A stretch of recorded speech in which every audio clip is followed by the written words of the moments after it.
Bu ovozni siz aniq eshitgansiz, lekin kimga tegishliligini hech o'ylab ko'rganmisiz? Orzularim katta edi.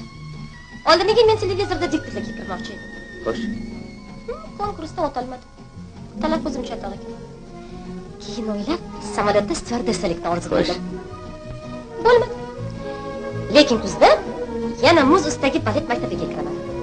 Chiroyli kasb qilayotgan ekansiz-da. Chiroyli nasllarni yaxshi ko'raman.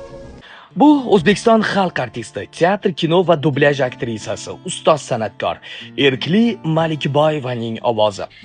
Odam tag'inam fil ekan. Fildan ham baquvvat.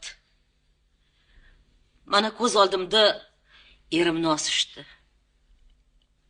La'natlar o'ligini ham oldirishmadi. Yosh kattalar bu aktrisamizni juda ham yaxshi tanishadi. Yoshlar ham bilishini istadim. Eslab qoling, Erkli Malikboyeva oxirati obod bo'lsin.